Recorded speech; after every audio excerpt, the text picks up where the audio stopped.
Shalom, selamat pagi Bapak Ibu yang dikasihi oleh Tuhan. Selamat kita bertemu kembali di pagi hari ini. Tidak terasa kita sudah masuk di penghujung bulan Mei 2020. Dan memang tidak ada seorang pun yang bisa menambah sedetik pun dalam hidupnya. Tapi kalau pagi ini kita ada di sini, di rumah masing-masing, masih hidup, masih bernafas, kita tahu Tuhan yang beri buat kita. Tidak ada alasan pagi ini untuk bersyukur kepada Tuhan sebab Tuhan baik. Dan secara khusus kita semua orang-orang percaya sedang memperingati hari ketuhanan Roh Kudus, hari di mana setiap umat Tuhan dipenuhi dengan kuasa ini untuk membuat kita jadi orang-orang yang tegar dalam Tuhan dan kita diberdayakan untuk melayani Tuhan. Mari kita siapkan hati kita. Tundukkan kepala di tempat di mana engkau berada. Siapkan hatimu dan biarkan pagi ini Roh Kudus bekerja, mengambil alih ibadah kita pada pagi ini.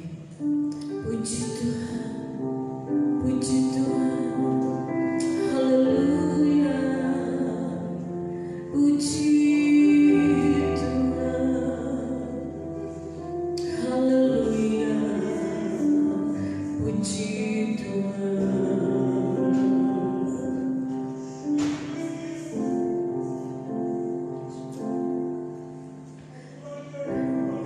Mu yang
Engkau Tuhan, Engkau Allah kami yang baik, yang menepati janji-Mu.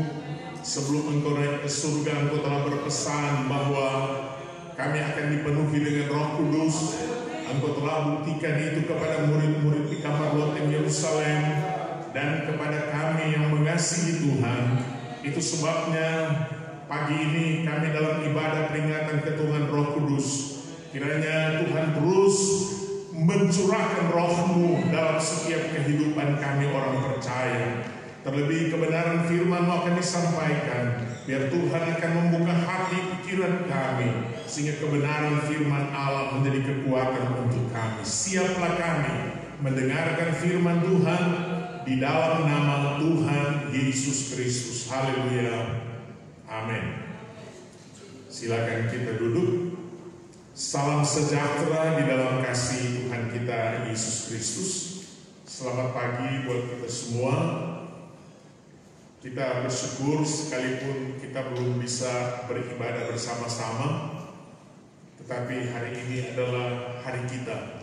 Saya menyebut ini hari kita karena ini hari ketuhanan Roh Kudus yang dikenal dengan hari Pentakosta, di mana setelah kenaikan Yesus ke surga 10 hari kemudian, tepatnya pada hari ke-50 sejak kebangkitannya, maka Roh Kudus dicurahkan sesuai dengan apa yang Yesus katakan sebelum Ia naik ke surga.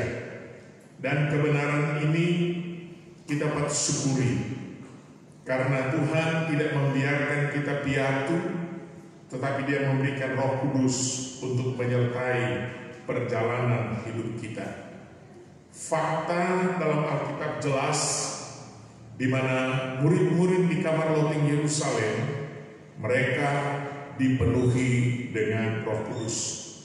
Jemaat yang saya kasihi dalam Tuhan Yesus Kristus, pagi ini dalam ibadah peringatan kenaikan Yesus ketuhanan Roh Kudus, saya akan mengangkat satu ayat dalam firman Allah, kitab Efesus pasal 5 ayat 18.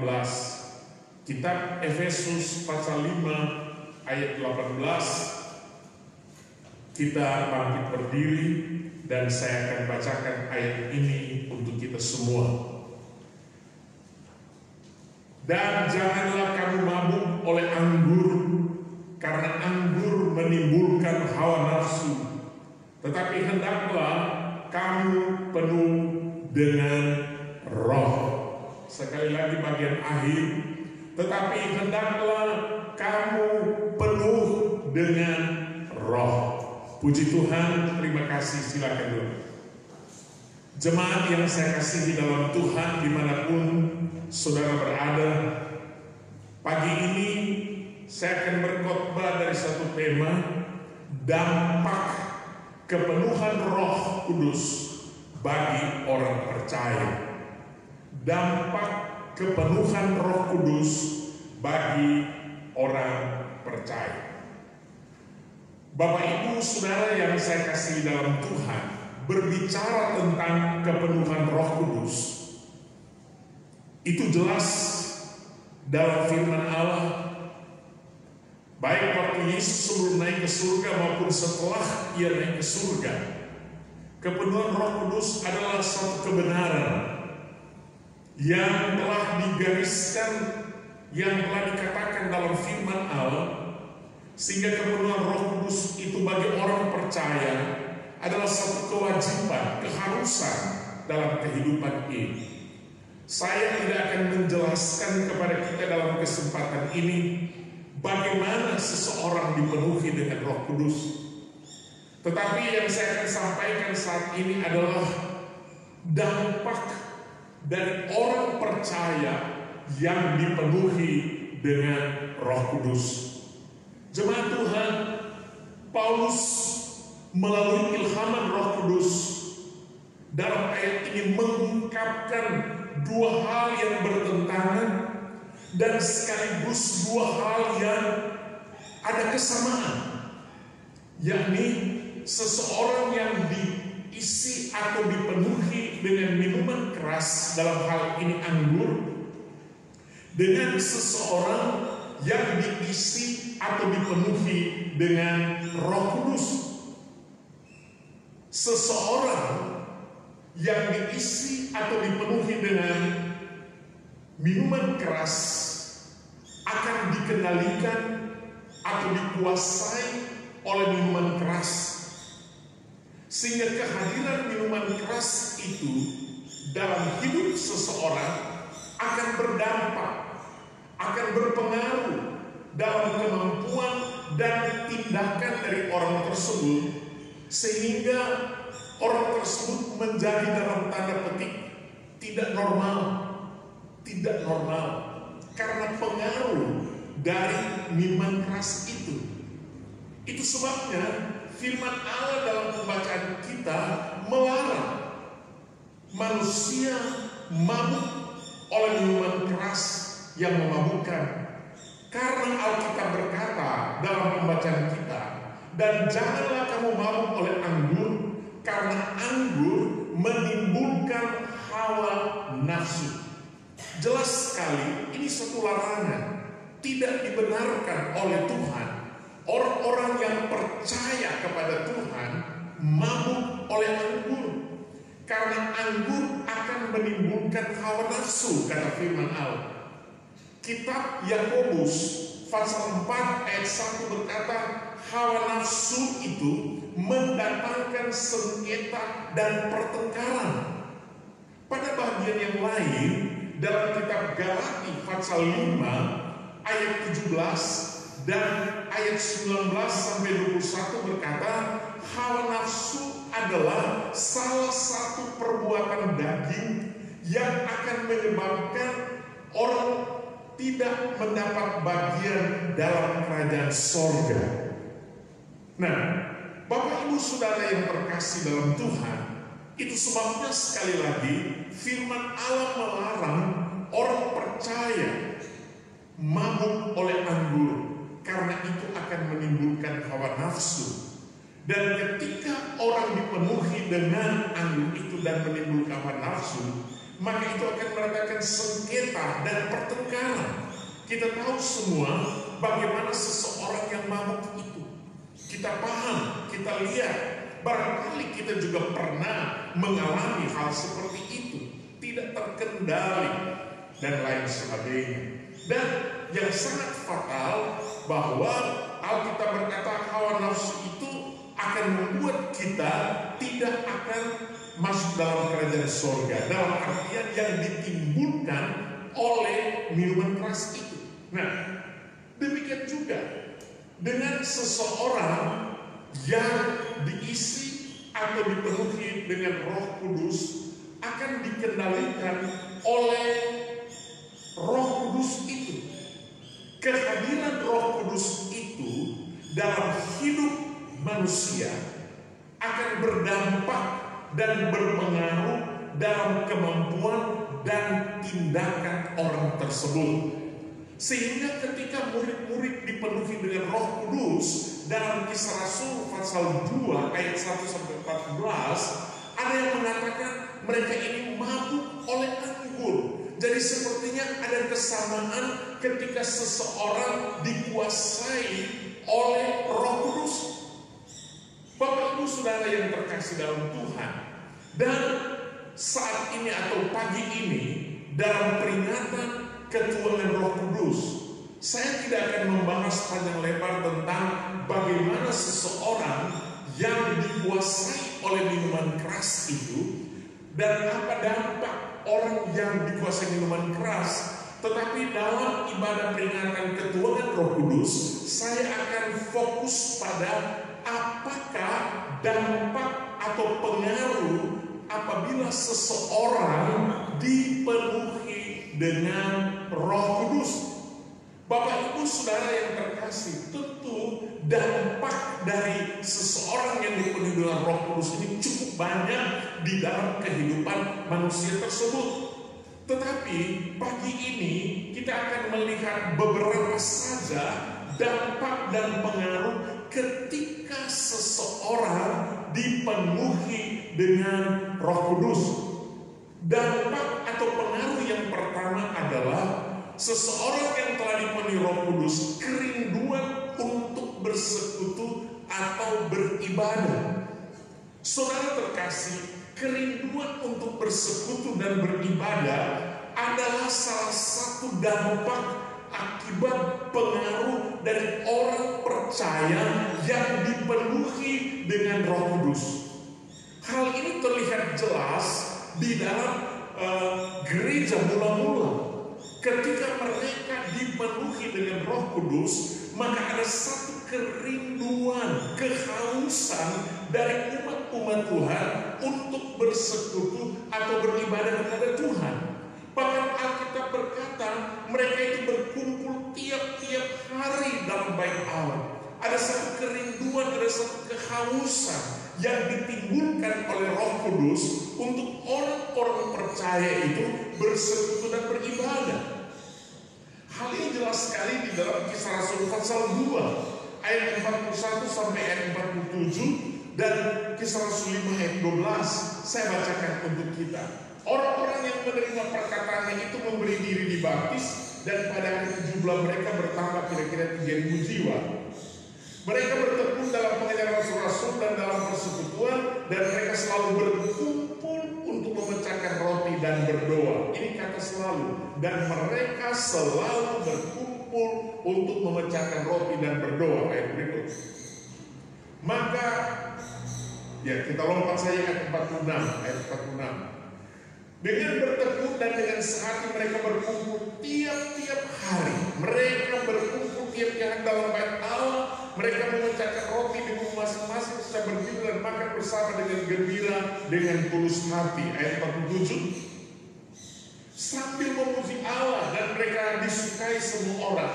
Tiap-tiap hari Tuhan menambah jumlah mereka dengan orang yang diselamatkan. Nah, saudara yang terkasih dalam Tuhan, dari pernyataan firman Allah ini kita melihat pengaruh dari orang-orang yang dipenuhi dengan Roh Kudus. Ada satu kehausan, ada satu kerinduan untuk bersekutu, ada satu kerinduan untuk beribadah kepada Tuhan. Dan itu terlihat misalnya dalam Kisah Rasul 5 ayat 12 juga berkata begini.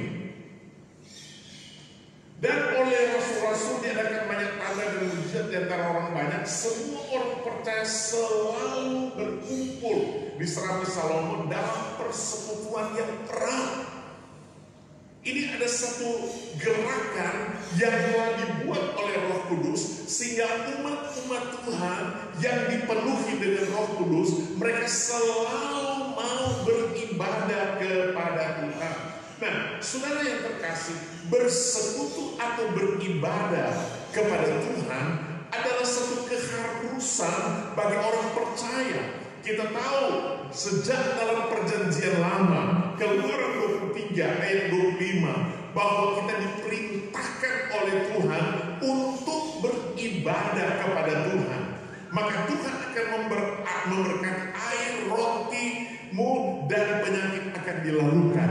Itu kata firman Allah. Dalam 1 Timotius 4 ayat 7 dan 8, ibadah itu mengandung janji untuk sekarang dan yang akan datang, kata firman Allah. Dan di dalam Ibrani 10 ayat 25 berkata bahwa jangan kita meninggalkan persekutuan ibadah kita saudara bersaudara.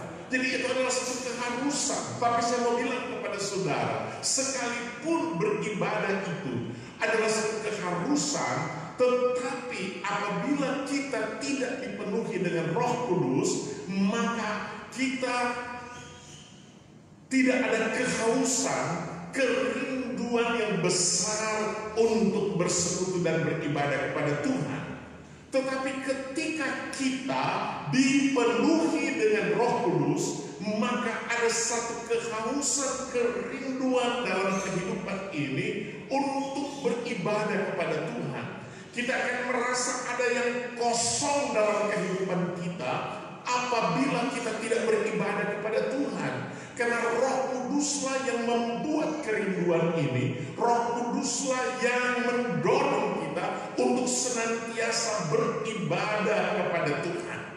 Jemaat yang saya kasih dalam Tuhan, 2 bulan lebih kita tidak beribadah secara bersama-sama.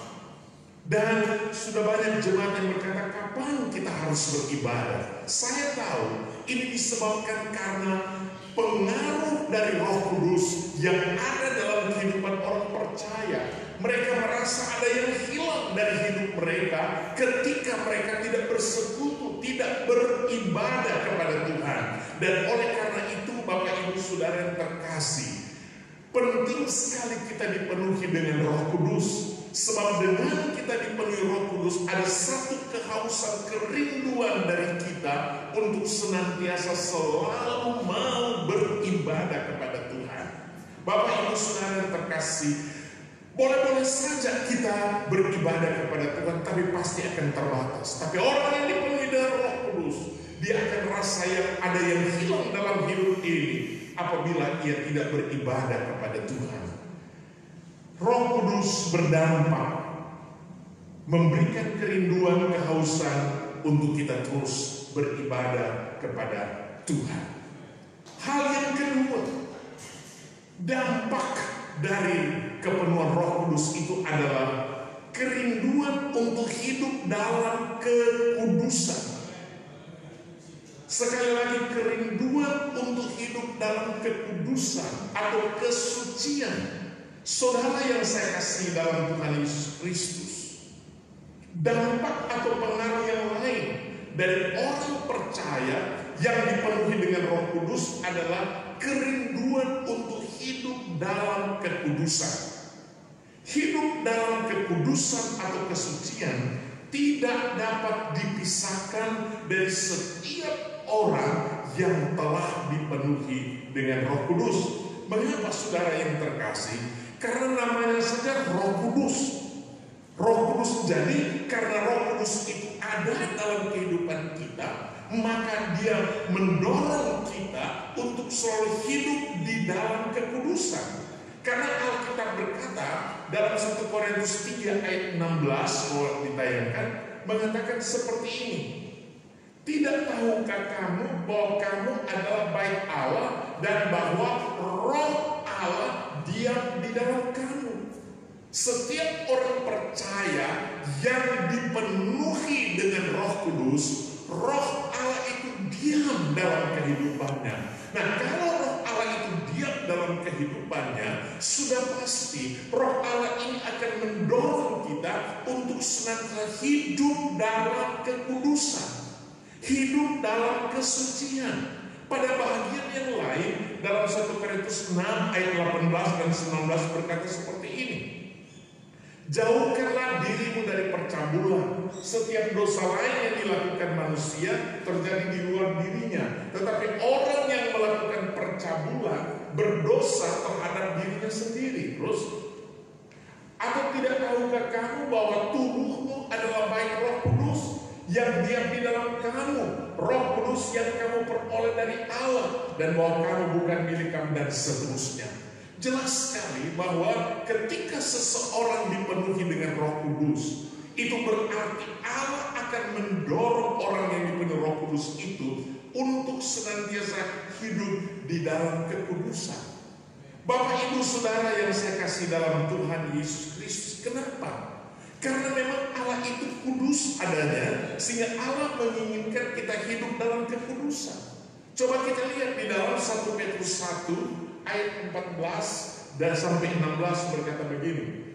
Hiduplah sebagai anak-anak yang taat, dan jangan turuti hawa nafsu yang menguasai kamu pada waktu kebodohanmu. Berikut. Tetapi hendaklah kamu menjadi kudus di dalam seluruh hidupmu, sama seperti Dia, Tuhan Allah Yesus yang kudus, yang telah memanggil kamu. Ayat berikut. Sebab ada tertulis, kuduslah kamu sebab aku kudus. Nah, dari beberapa pernyataan firman Allah ini jelas sekali bahwa kerinduan Tuhan, semua orang yang percaya kepada Tuhan hidup dalam kekudusan. Karena Allah yang memanggil kita, Dia kudus adanya. Saya mau bilang seperti ini, saudara, kepada kita.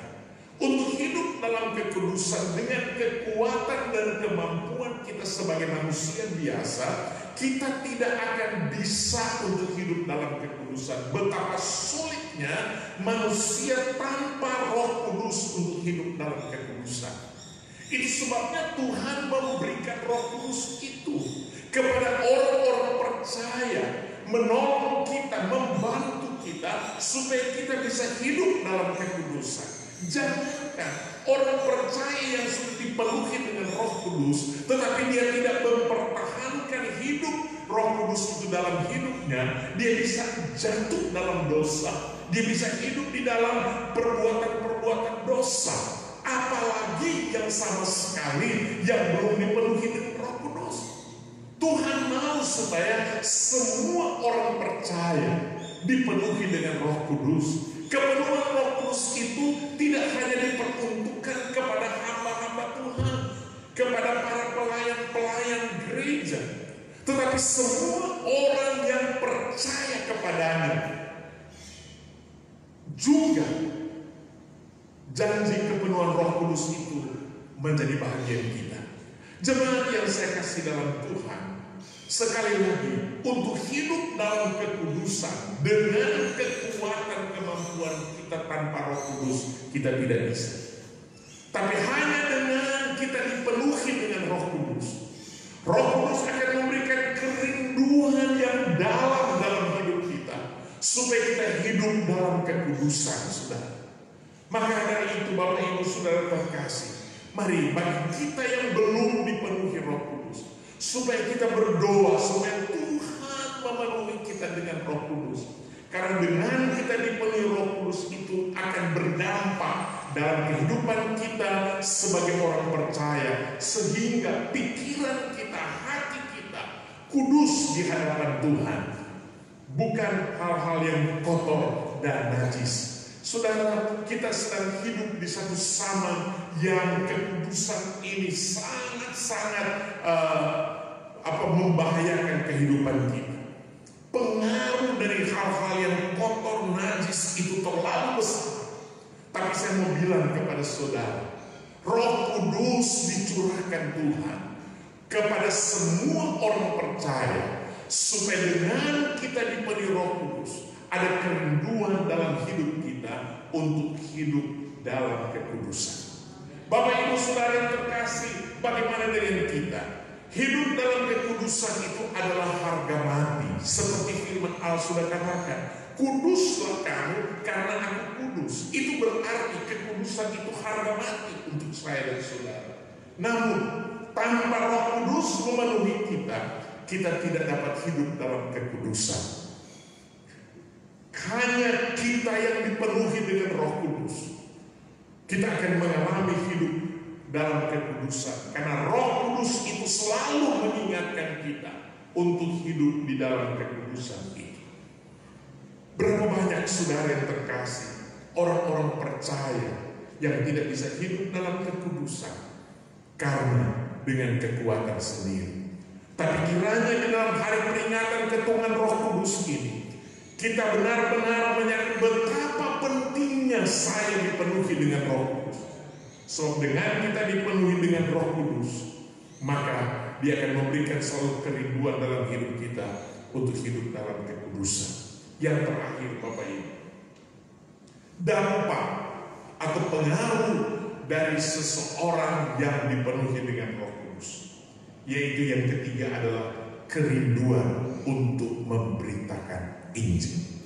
Saudara yang terkasih, memberitakan Injil adalah tanggung jawab dari semua orang yang percaya kepada Yesus Kristus.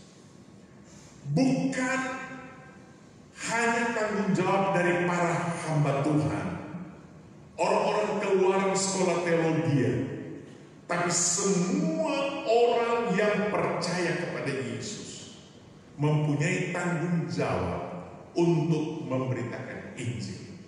Pertanyaannya, mengapa kita harus memberitakan Injil? Selain memberitakan Injil adalah perintah Tuhan yang Tuhan sampaikan kepada umatnya. tetapi juga karena masih terlalu banyak manusia yang belum diselamatkan dan mereka sedang menuju pada kebinasaan. Itu alasannya. Selain itu adalah perintah Tuhan memberitakan Injil. Juga alasannya karena masih terlalu banyak manusia yang belum diselamatkan. Itu berarti mereka sedang menuju kepada kebinasaan. Sekarang ini jumlah orang Kristen itu secara umum di dunia ini berdasarkan database agama-agama dunia, barangkali sudah kadaluarsa ini sampai apa boleh buat 2012 adalah 2,40 miliar yang orang Kristen. Orang Kristen masih terbagi lagi. Orang Kristen yang bagaimana? Ada banyak orang Kristen karena keturunan, karena kelahiran orang tua Kristen. Itu masih terbagi lagi. Dari 7 miliar penduduk dunia. Nah, saudara, ini berarti ada kurang lebih 4,60 miliar penduduk dunia yang belum diselamatkan dan sedang menuju pada kebinasaan.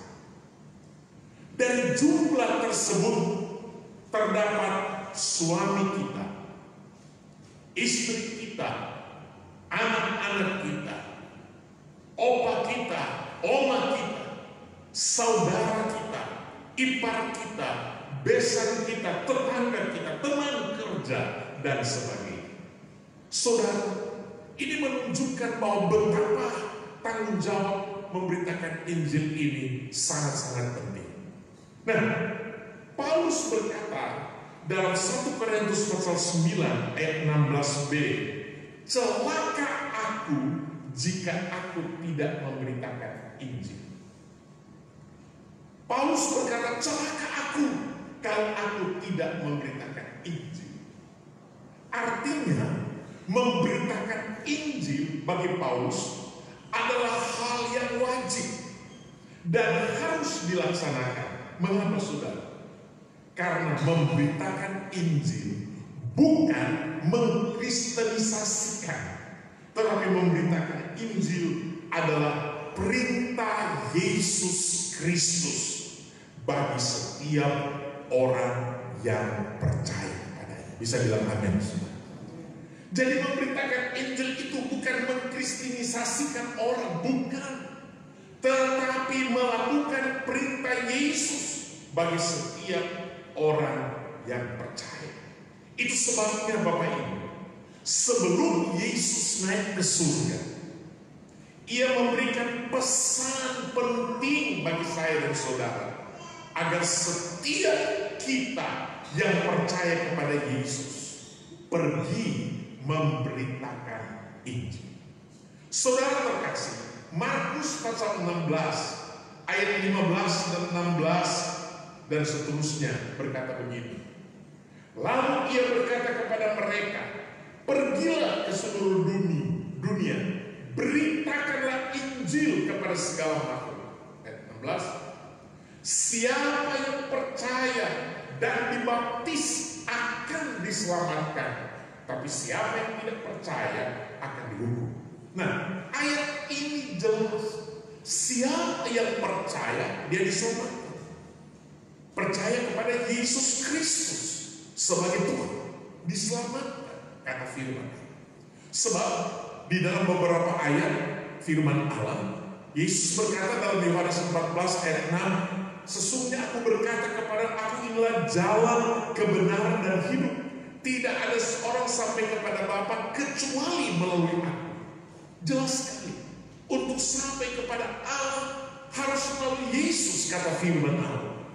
Di dalam Kisah Rasul 4 ayat 12, tidak ada nama lain yang dikaruniakan kepada kita untuk kita diselamatkan selain di dalam nama Yesus. Jadi memang itu perlu sekali Bapak Ibu Saudara terkasih. Untuk selamat kita harus memberitakan Injil Yesus Kristus, kata firman Allah. Dan Alkitab jelas berkata, siapa yang percaya dan yang dibaptis, mereka itu selamat. Tetapi tidak percaya akan dihukum. Ini bukan kata-kata saya, ini kata firman Allah. Selanjutnya, ayat 19 dan ayat 20 berkata begini. Sesudah Tuhan Yesus berbicara demikian kepada mereka, terangkatlah ia ke surga, lalu duduk di sebelah kanan Allah. Jadi ini pesan terakhir kepada saya dan saudara, bahwa kita harus memberitakan Injil. Biasa kalau orang meninggal, sebelum meninggal, pesan terakhir itu penting sekali. Ini yang dikatakan Yesus, beritakan Injil. Ayat 20. Mereka pun pergilah. Siapa mereka? Adalah murid-murid yang mendengar apa yang Yesus katakan. Pergilah, beritakan Injil ke seluruh dunia. Siapa percaya selamat, tidak percaya akan dihukum. Mereka pun pergilah memberitakan Injil ke seluruh penjuru. Dan Tuhan turut bekerja dan meneguhkan firman itu dengan tanda-tanda yang menyertai. Bisa bilang amin, saudara. Tuhan meneguhkan karena ada ketaatan dari mereka yang mendengar firman Allah. Mereka melakukan firman Allah. Mereka pergi memberitakan Injil. Bapak Ibu Saudara yang terkasih dalam Tuhan, dan Tuhan tahu bahwa di dalam memberitakan Injil ini dibutuhkan keefektifan daripada orang-orang percaya. Makanya Tuhan melengkapi para murid sebelum mereka pergi jauh memberitakan Injil itu dengan Roh Kudus. Saudara yang terkasih, kalau kita bandingkan murid-murid sebelum dipenuhi dengan Roh Kudus dan sesudah mereka dipenuhi Roh Kudus, memang jauh lebih efektif dari sebelum dipenuhi dengan Roh Kudus. Karena Roh Kudus itu memberikan kerinduan, memberikan dorongan, memberikan keberanian kepada para murid untuk memberitakan Injil Tuhan itu. Yesus berkata dalam Kisah Rasul 1 ayat 8, juga sebelum ia naik ke surga, firman Allah berkata begini. Tetapi kamu akan menerima kuasa kalau Roh Kudus turun ke atas kamu, dan kamu akan menjadi saksiku di Yerusalem, di seluruh Yudea dan Samaria, dan sampai ke ujung bumi.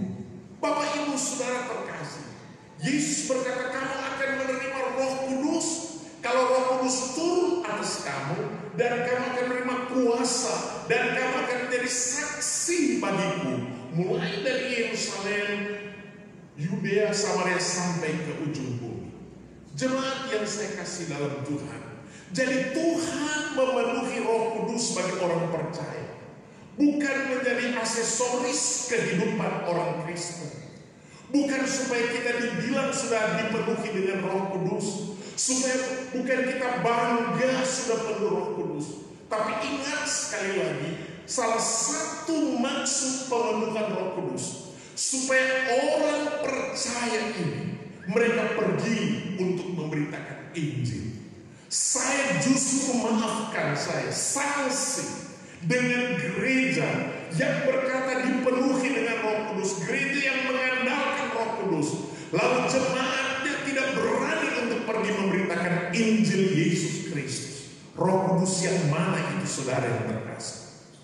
Saya menantang kita semua, khususnya kita umat-umat Tuhan yang percaya kepada peranan Roh Kudus, kita yang percaya kehebatan dari Roh Kudus itu, maka kepenuhan Roh Kudus itu bukan sebagai aksesoris gereja, bukan sebagai satu kebanggaan, bangga kalau kita sudah bisa berbahasa roh.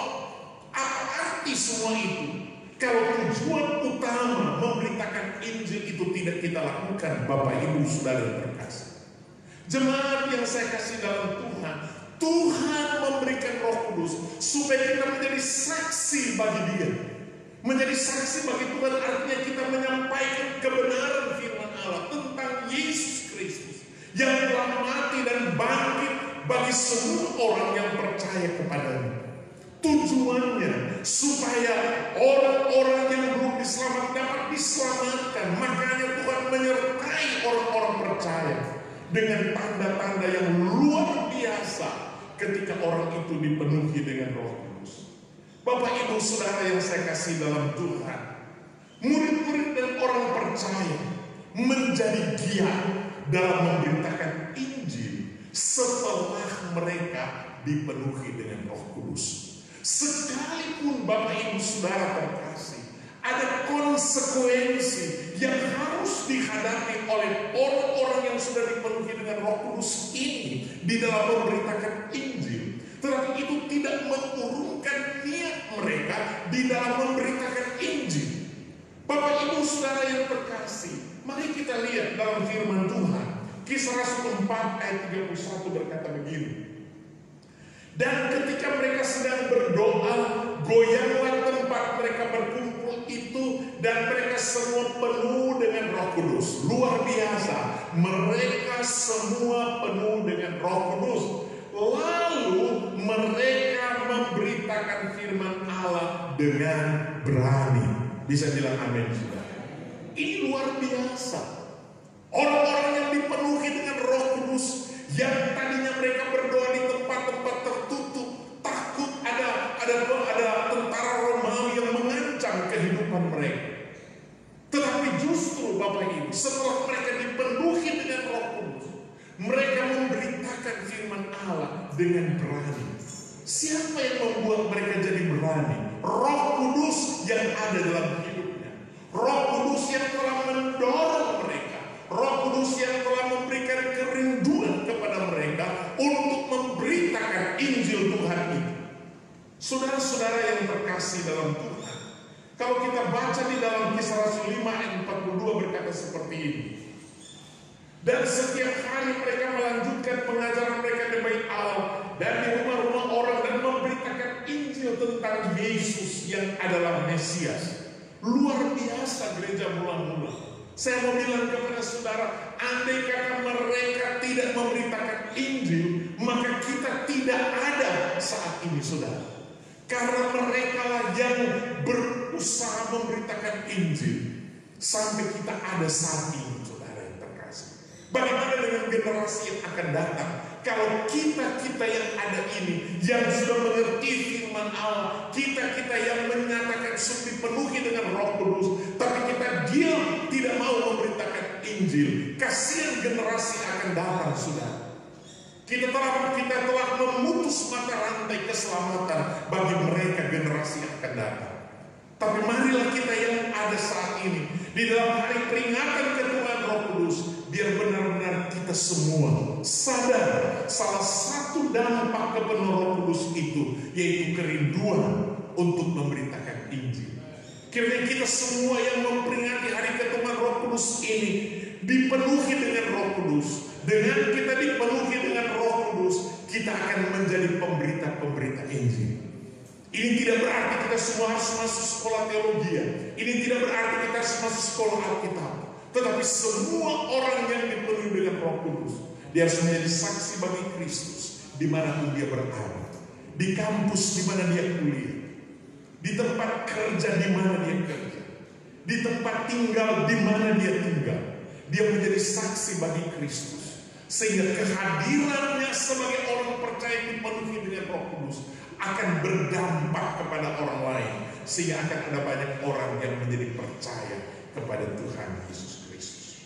Tuhan memberkati kita semua, dan Tuhan menolong supaya kita semua yang hadir dan mendengarkan siaran ini, kita tertantang untuk sadar kepenuhan Roh Kudus itu bukan aksesoris hidup gereja itu saya, tapi kita harus pergi untuk memberitakan Injil. Kita bangkit berdiri semua, kita nyanyi satu pujian yang berkata, penuhi sekarang Tuhan, penuhi hidup. Biar semua kita menjadi saksi bagi Tuhan dimanapun kita berada. Puji Tuhan. Penuhi sekarang Tuhan.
Pujian kita berkata, penuhi aku sekarang Tuhan. Betapa pentingnya kita harus dipenuhi dengan Roh Kudus. Pagi ini kalau engkau buka hati bagi Tuhan dan merasa betapa pentingnya saya harus dipenuhi dengan Roh Kudus, buka hatimu saat ini, dimanapun engkau berada, dimanapun siaran ini dapat didengar, buka hatimu. Janji kepenuhan Roh Kudus itu dijanjikan oleh Tuhan dan telah dinyatakan olehnya. Dan kita juga akan mengalami janji kepenuhan Roh Kudus. Terimalah Roh Kudus di mana engkau berada, di dalam nama Tuhan Yesus Kristus, dan alami dampak kepenuhan Roh Kudus itu. Rasakan dampak kepenuhan Roh Kudus itu dalam kehidupan kita. Saya percaya akan ada kegerakan besar terjadi, karena semua orang percaya dipenuhi dengan Roh Kudus, dipenuhi dengan Roh Kudus. Terima kasih Tuhan, terpujilah Engkau. Kerinduan kami hamba-Mu, semua jemaat GPD El Shaddai yang ada dipenuhi dengan Roh Kudus. Bahkan para sahabat simpatisan dimanapun mereka berada, ketika mereka membuka hati bagi Tuhan, penuhi mereka dengan Roh Kudus, sehingga mereka menjadi orang-orang yang hebat dan luar biasa, karena mereka telah dipenuhi dengan Roh Kudus. Roh Kudus mencurahkan kebenaran firman-Mu dalam setiap hati kami. Saatnya kami akan bawa persembahan kami milik Tuhan kami. Berkati semua kami yang melakukannya. Janji Tuhan akan menjadi bagian kami semua. Dalam nama Yesus kami sudah berdoa. Haleluya. Amin.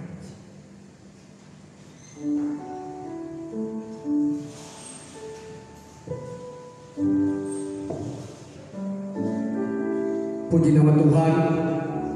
Bapak Ibu Saudara, para simpatisan, sahabat, dimanapun saat ini berada,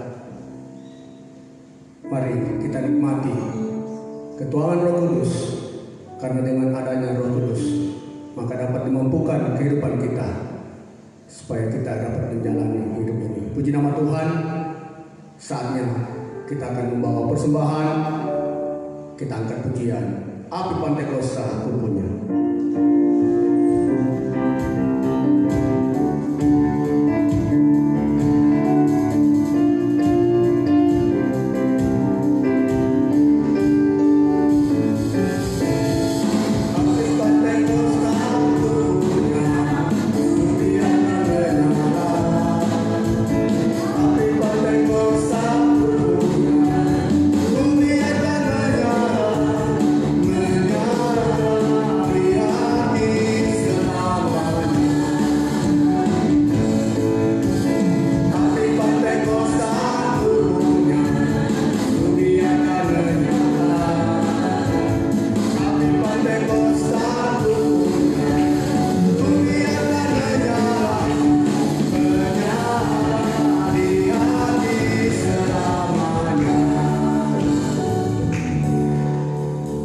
Puji nama Tuhan. Tuhan memberkati setiap persembahan yang kita bawa kepada Tuhan. Bapak, Ibu, Saudara, para simpatisan, sahabat, dimanapun saat ini berada mendengar siaran kami, kita akan mendengarkan kegiatan sepanjang minggu yang berjalan. Besok Senin ada kegiatan doa di rumah masing-masing dimulai pukul 19.00. Kemudian hari Selasa ada doa dan puasa bagi peluang dimulai pukul 8 dan ditutup pada pukul 3 sore. Buka puasa masing-masing juga di rumah. Kemudian hari Jumat ada doa dan puasa umum bagi seluruh sidang jemaat dimulai pukul 8 dan ditutup pukul 3 sore. Masing-masing berbuka puasa di rumah. Bapak, Ibu, para simpatisan dan sahabat dimanapun saat ini berada, untuk kegiatan minggu tanggal 7 Juni 2020 sesuai surat edaran dari Kementerian Agama nomor 15 tahun 2020 tentang penyelenggaraan kegiatan ibadah dalam mewujudkan masyarakat produktif yang aman COVID di masa pandemi ini, maka salah satu ada beberapa poin. Yang pertama, poinnya bahwa sekitar rumah tempat ibadah itu bebas COVID-19, maka bisa dilaksanakan kegiatan ibadah. Yang kedua, pengurus gereja akan mengajukan surat kepada di kantor kecamatan. Dan yang ketiga, ada beberapa poin bahwa rumah ibadah diatur sesuai dengan protokol kesehatan. Jadi kalau Tuhan berkenan, kita akan ibadah pada Minggu 7 Juni 2020. Bapak, Ibu, Saudara yang dikasihi Tuhan, mari kita terus mendukung dan mendoakan pemerintah kita, para medis yang saat ini juga sudah berjuang memikirkan bagaimana menangani COVID-19 ini. Dan puji Tuhan, untuk peduli kasih yang ketiga kami masih membuka. Ya, kami bersyukur ada kiriman dari Tumale 100 kg beras yang untuk siap dibagikan kepada jemaat yang terimbas COVID-19. Inilah kegiatan kita sepanjang minggu yang berjalan.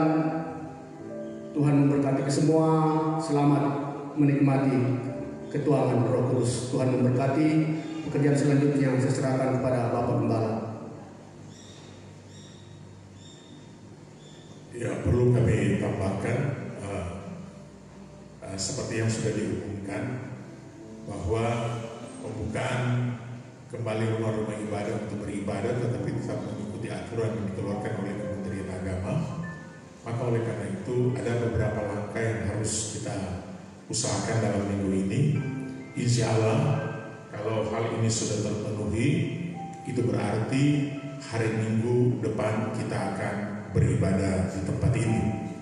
Dan perlu saudara ketahui bahwa minggu depan itu adalah minggu pertama di bulan baru. Kita akan mengadakan perjamuan kudus. Bila kita telah diizinkan beribadah di tempat ini dengan persyaratan yang telah kita peroleh, maka itu berarti perjamuan kudus dilakukan di gereja ini. Tetapi kalau belum bisa dilakukan di gereja karena ada pertimbangan-pertimbangan lain dari pemerintah, maka itu berarti perjamuan kudus akan dilakukan di rumah masing-masing dan tetap ibadah live streaming. Kita tunggu saja informasinya. Mudah-mudahan dalam 1-2 hari segala persyaratan dari pemerintah sudah bisa kita pegang sehingga itu bisa disampaikan kepada kita. Tuhan memberkati kita semua. Mari kita berdiri, kita akhiri ibadah ini. Kami memuji kebesaran-Mu. Saudara yang perlu Tuhan, dimanapun saudara berada, percaya Yesus sanggup menolong saudara. Angkat tangan, kami berdoa untuk saudara.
Itulah Allah yang kami puja, kami sembah di dalam nama Yesus. Kami bangga memiliki Engkau, Yesus Tuhan Allah kami. Engkau telah menyelamatkan kami dan juga Engkau melengkapi kami dengan Roh Kudus-Mu. Itu sebabnya kami sangat bersyukur memiliki Engkau, Yesus Tuhan Allah kami. Kami sudah beribadah dalam ibadah peringatan ketuhanan Roh Kudus.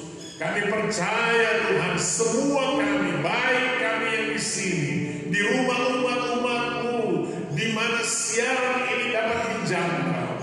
Engkau lihat Tuhan, tangan umat-Mu terangkat karena ada keperluan, ada masalah, ada kesulitan, bahkan ada yang dalam keadaan sakit dimanapun mereka berada. Saat ini kami berdoa di dalam nama Tuhan Yesus, pertolongan Tuhan menjadi bahagian mereka.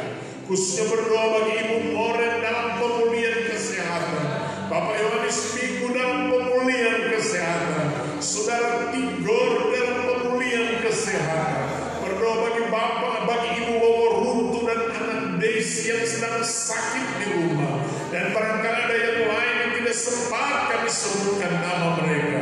Kami percaya kuasa-Mu hebat dan dahsyat di dalam nama Yesus. Kami lepaskan kesembuhan untuk mereka. Terima kasih, sepanjang minggu kami akan beraktivitas. Tuhan beri kami kemampuan, kekuatan, kesehatan, perlindungan, proteksi Tuhan menjadi bagian kami. Biar pemeliharaan Tuhan berlanjut dalam hidup kami. Berdoa bagi bangsa negara kami, khususnya pemerintah kami yang berusaha menangani penyebaran COVID-19. Berkati mereka dengan hikmat akal budi. Ada banyak tantangan-tantangan yang mereka hadapi, tapi hamba berdoa berkati mereka Tuhan dengan hikmat akal budi, sehingga mereka mampu akan melepaskan, mengeluarkan bangsa kami dari penyakit sampar COVID-19 yang merajalela. Kami berdoa buat para medis Tuhan yang dengan susah payah mereka harus mempertaruhkan nyawa mereka demi untuk mereka yang sedang terinfeksi virus COVID-19. Beri mereka kekuatan, beri mereka kemampuan, proteksi mereka dalam nama Yesus. Bahkan hamba berdoa buat perekonomian di bangsa kami. Dengan adanya COVID-19 itu sangat-sangat berdampak pada perekonomian kami. Tapi kami berdoa Tuhan, bahwa suatu saat ini akan berlalu dan kami akan melihat pemulihan bagi bangsa kami yang akan terjadi. Tuhan dipermuliakan. Terima kasih. Bagimu segala kemuliaan. Terpujilah Tuhan kami Yesus Kristus. Saudara-saudaraku, marilah kita kembali ke tempat kita masing-masing dengan membawa berkat rahmat anugerah dari Tuhan kita Yesus Kristus. Persekutuan Allah Roh Kudus menyertai kita semua mulai saat ini sampai Maranatha. Tuhan Yesus datang kembali. Haleluya. Amin. Dari tempat ini kami menyampaikan selamat kita memperingati hari ketemu Roh Kudus, dan selamat hari Minggu buat kita semua. Tetap kita bersemangat, maju terus, dan teguhkan iman kita. Tuhan pasti akan bersama dengan kita. Tuhan memberkati.